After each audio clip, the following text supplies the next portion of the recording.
See what it says? Population 720. What?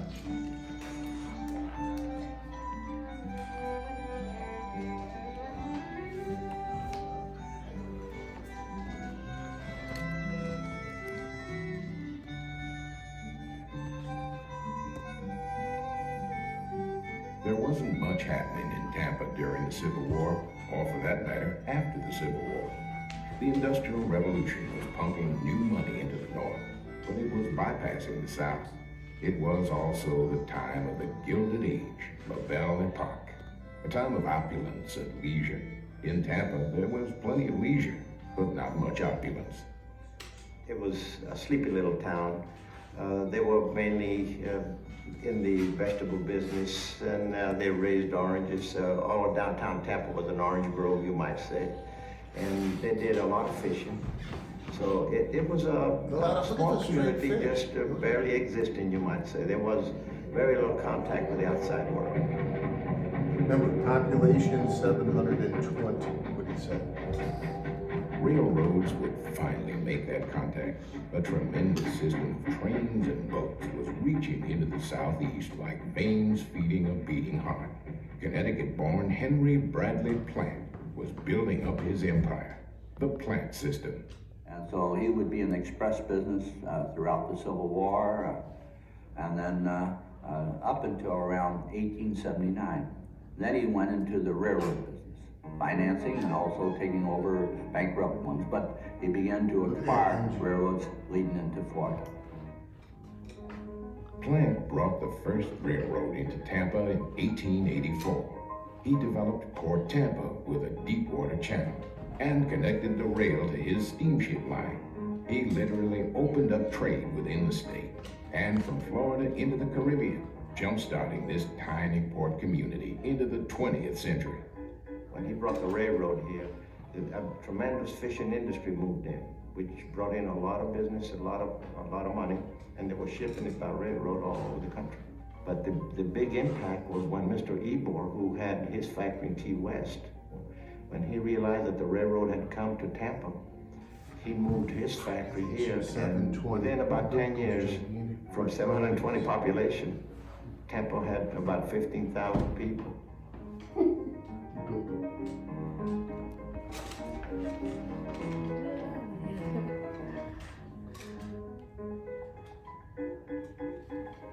The economy was on the move.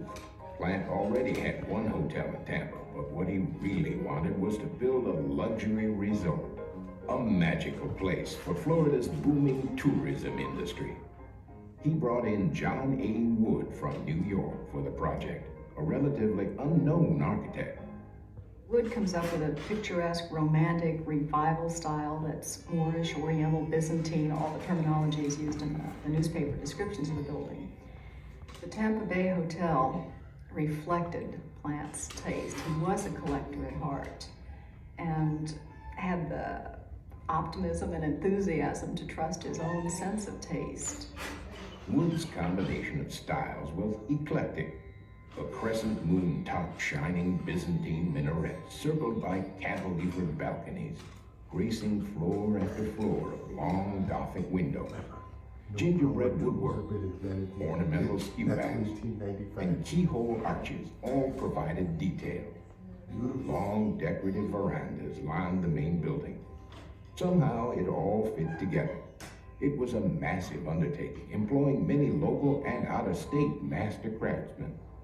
The building began to take shape slowly. But then, a year into the project, Henry Plant made some radical changes to Wood's plan, expanding the hotel. The parlor suites were added, as well as an entire floor of rooms. Altogether, there would be more than 500 rooms on 6 acres of land. Is really so handsome. His way of curving the whole building and kind of pulling the dining room off to the side. You know, I don't know what went through his thought process, but I do know that a client that adds 50 rooms and a new dining room when you're under construction would be enough to stress anybody. Wood eventually became ill, but the work continued. Across the globe, The Paris Expo was the rage, showing off everything new and modern. Henry Plant was there. He raised the American flag in the ceremony, and he set up an exhibit on the South's industry. Then he and his wife Margaret embarked on a European buying expedition, sending 41 trainloads of furnishings back to Tampa. And what a collection it was. French furniture, said to have belonged to Marie Antoinette and Prince Louis Philippe. Cabinets from the palaces of Spain and China. Mirrors from Venice. 30,000 square yards of red-lined carpet picked up at British auction. A Mallorca vase made specially for the Vienna Exposition, and many fanciful bronze sculptures. Plant was building a kingdom like nothing anyone had ever seen. But he did enjoy it, and he had enough money to play around. Roughly 30 or 40 million at that time. Well, then he would, spending of $3 million at the most at his hotel was a nice play thing. Plant spared no expense. He brought in exotic tropical plants never before seen in Florida, and Florida's first elevator went into the lobby.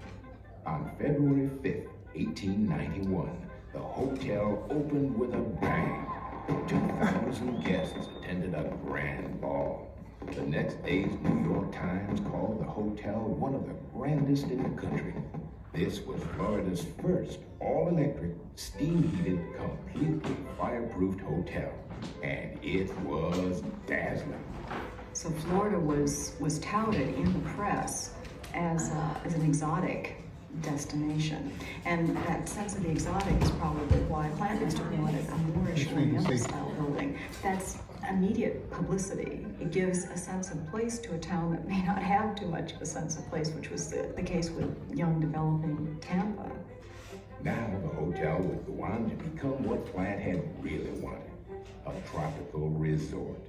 He added an elaborate boathouse and a casino with a floor that rolled back to reveal an indoor swimming pool. There was an 18-hole golf course, a separate exhibition hall, and a racetrack.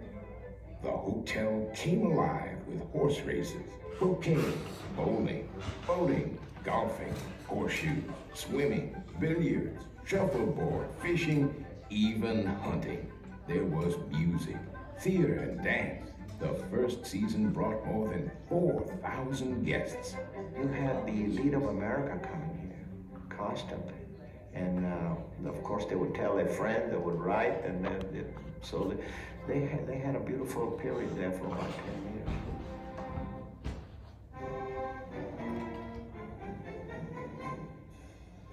But it would take a war to finally bring the resort into the world spotlight. The Spanish-American War. Plant was a very well-connected fellow, so he used his influence to make Tampa the center of operations. Now, Plant had a lieutenant, and I believe his name was Brown, and when he sees all these preparations for War II, he decides then to go up to Washington, D.C., and he talks to the cabinet, and he talks to the president, and as a result, Tampa is chosen as one of the places of importation. The Tampa Bay Hotel was jammed with officers, dignitaries, and journalists. In fact, it was the first time the hotel had been fully occupied.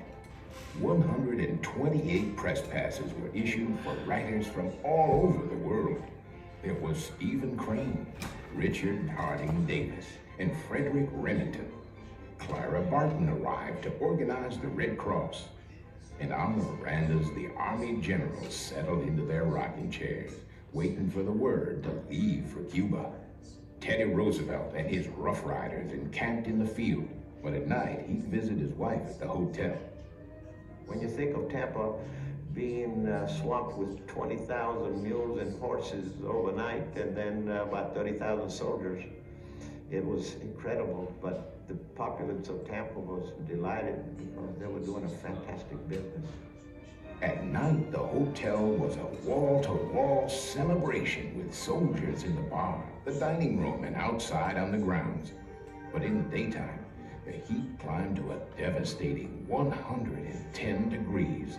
The dust in Tampa was stifling.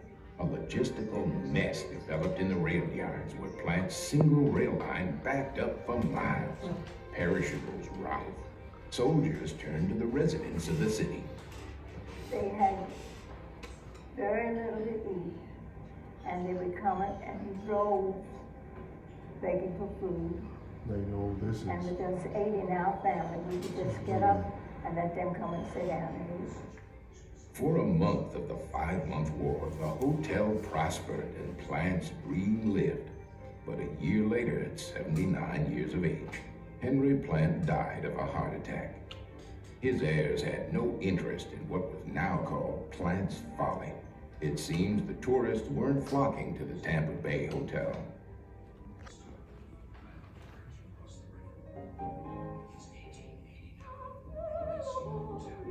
It sold to the city of Tampa in 1905 for $125,000, a far cry from the nearly $3 million it cost to build.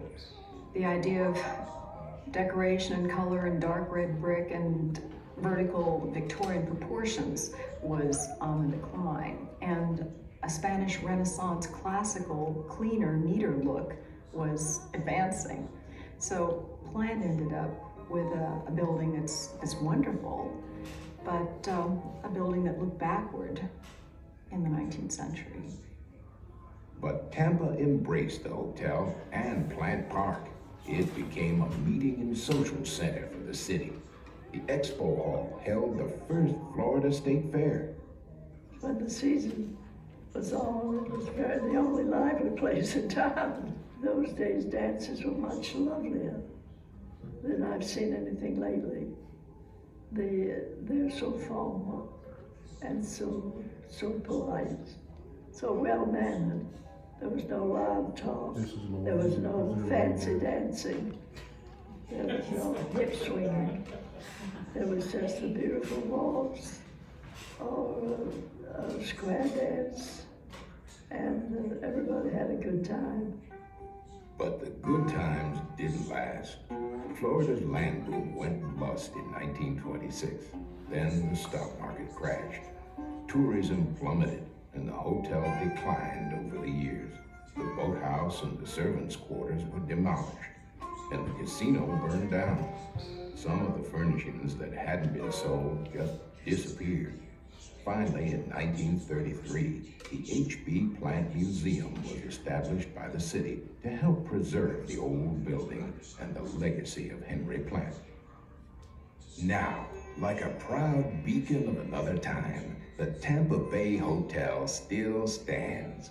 It's an official National Historic Landmark and a vibrant reminder of the need to preserve the past and of one entrepreneur's dream for Florida's first Magic Kingdom. 1891 they finished. What makes it very special, I think, really are the minarets. And it has become the symbol for the city of Tampa. No other place in this country has a grand hotel with minarets in it.